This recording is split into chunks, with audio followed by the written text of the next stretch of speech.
Hello, this is Ian Foster here with my new game I got, Slalom right here.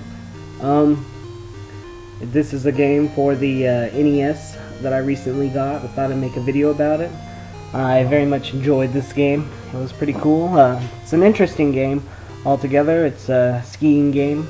Right here you can see the three different areas: Snowy Hill, Mount Nasty, Steep Peak. Interesting enough about this menu here with the mountains is you can see me scrolling through them, and it makes the sound, no matter what direction you push, it's always going to go in order. So it's going to go Snowy Hill, Steep Peak, you know, Mount Nasty, and like rotate through. Even if you press left or right, it doesn't matter. It's still going to go in that order, which I thought was kind of interesting. I don't know.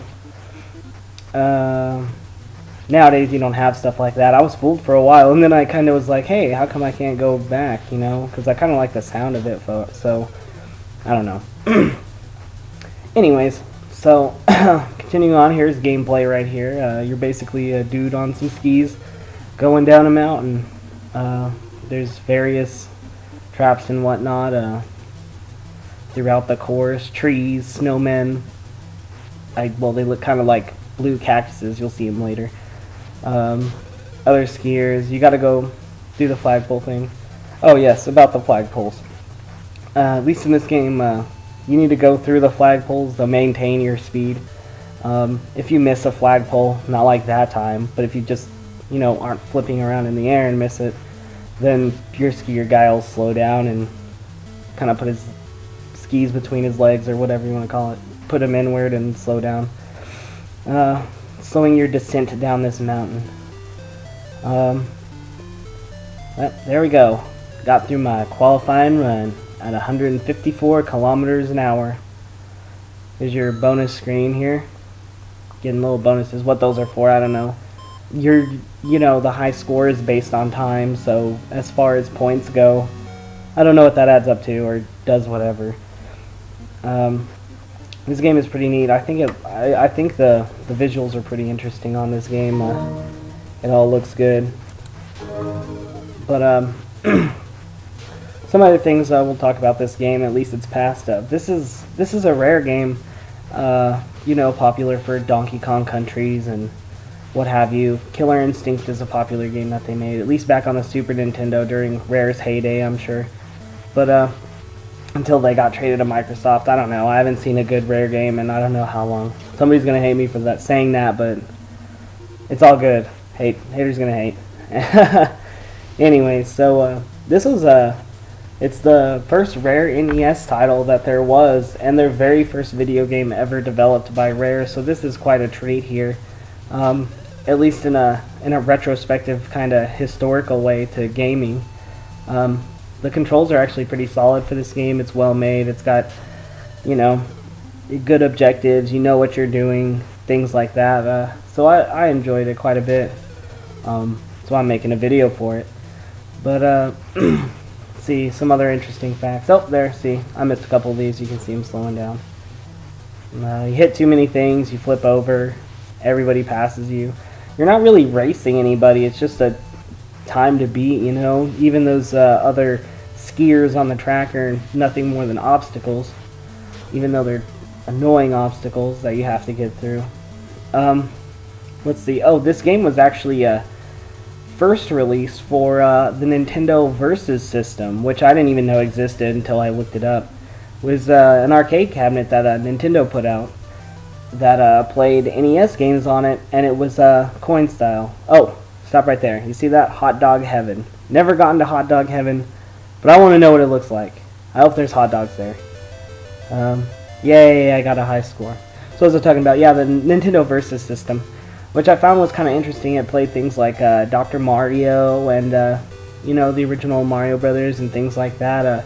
There apparently were some differences between the console games and the arcade cabinet versions, but for the most part, I found that quite interesting that they had something going on like that.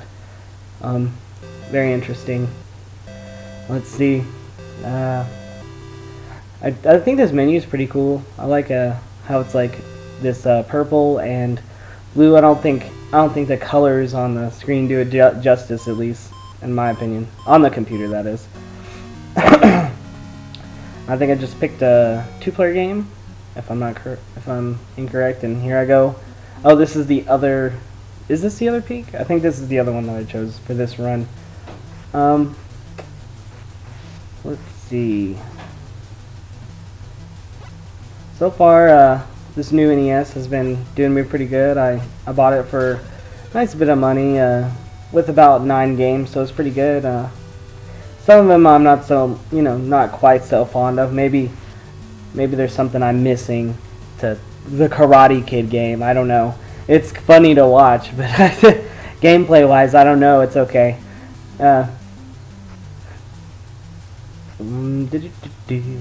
Going through the trees and other things like that. Wow, that was an easy run. I did very well. Or was that? No, that wasn't the computer. I think I have a computer run coming up here pretty soon. Oh, Snowy Hill is what it was. So it's the first one. Okay. The other one's some peak something. Going down real fast peak.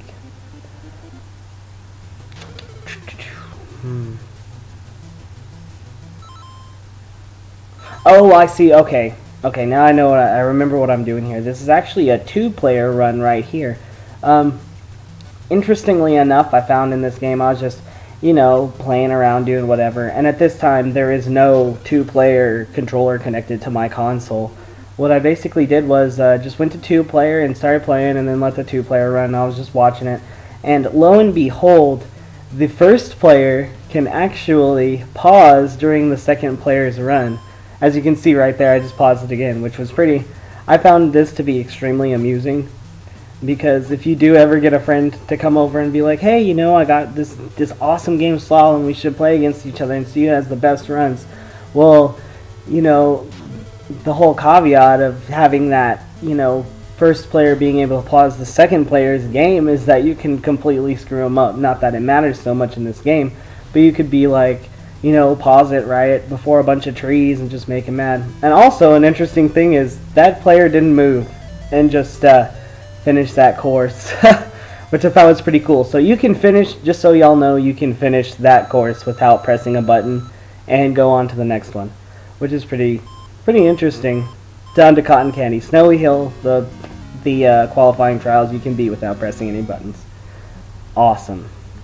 I think they were saying something about the new SSX Tricky, or no, excuse me, not SSX Tricky, that is a particular game, but SSX where you could just not hold anything and then you get through the race anyways. That's kind of funny. I thought it was interesting. Right here I was trying to figure something out that I noticed in the after you finish the race and it's starting to tally up those scores. Well, it says 1 for time and it says 1 for freestyle points, and at the moment I'm trying to hit the 1 bump because I figured this out while I was recording it. So I was like, oh dang, I'm trying to get my time in so I can show something cool, I guess, which is the freestyle. As you can see, I've missed quite a few jumps already. Those little they're like little snowy looking mounds on the ground will make you jump without falling over. I think it slows down the time a little bit, but nothing significant. Oh, and as you can see, I completely missed those, no matter how, I was trying really hard here. I'm just jumping around. Oh, as you can see, the pause menu was kind of messed up, and that was a reset on my part. I was like, man, I gotta get this on the film here so it fits into the time marks. Just going, okay, here we go. And the excitement builds as we're racing down this slope. It's very interesting, the choices they used. It's very, God, what is the name of that Sega game? California Cruisin'? Is that what it is? Something like that. It's another game similar where you're in a car. Oh, see, and as you can see, you can actually do little tricks and stuff here off of these mounds, which I thought was pretty interesting that you're able to do that. He's just jumping around. I'm getting used to it. I think you press A and B at the same time. Once again, I barely got enough in here to do it. Ready? Here we go. Yeah. Oh. And if you wait too long, you'll hit the ground and mess up, and everybody laughs at you on the runs. On the runs. Oh, never mind. The pause menu is a little glitchy there, but it was pretty interesting. All right. This has been Ian Foster with the game Slalom.